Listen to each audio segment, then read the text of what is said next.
Original Holi कहाँ से शुरू होला? कहाँ से? अरे बंगाला में उड़ेला अबीर। अरे बाबू कुंवर सिंह तेगवा बहादुर। हाँ जी। बंगाला में उड़ेला अबीर। अभी चाहे वो करो से देहाती हो गोरिया कोई के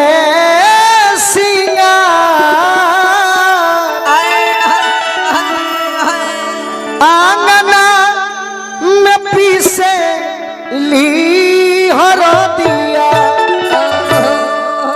लेकिन एगो नौका जुग के मेहरारू बिया। हाँ जी। नौका जुग तनी मनी बा। हाँ। अब बाकी मिला जुला के पुरन के बा। सही बात। अब पियावा बहारा चल गई बड़े। हाँ। तो चाहते हैं कि हमार बलमुआ चैत में ना आइले। हाँ। दशहरों में ना आईते। हाँ जी। छठ में ना आइले। हाँ जी। दिवालियों में ना आइले तो कोनो बात ना। ये होलिया में आ जाते तो मन में बन जाए। गदा गदा हुड़का के लय रही एकदम। पप्पू भैया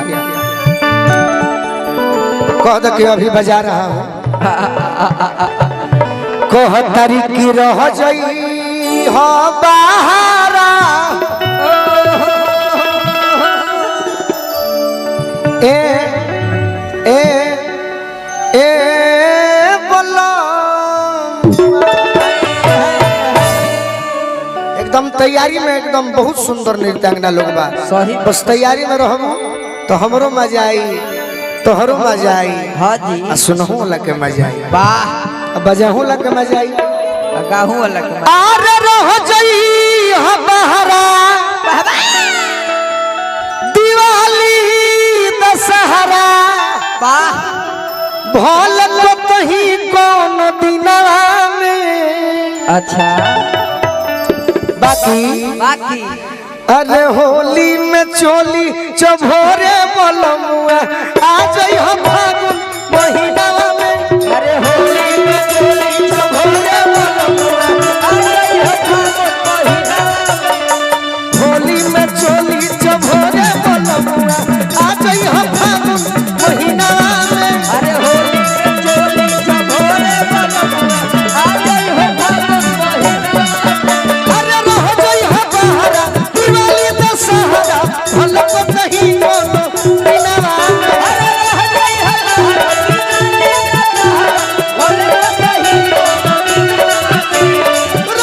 हम बहारा दिवाली दशहरा भल को नहीं कोनो दिनवा में। बाकी अरे होली में चोली अरे होली में चोली चभोरे बलमुआ आ जाई हम फागुन महीना में। अरे होली में चोली चभोरे बलमुआ आ जाई हम फागुन महीना में। अरे होली में चोली चभोरे बलमुआ आ जाई हम फागुन महीना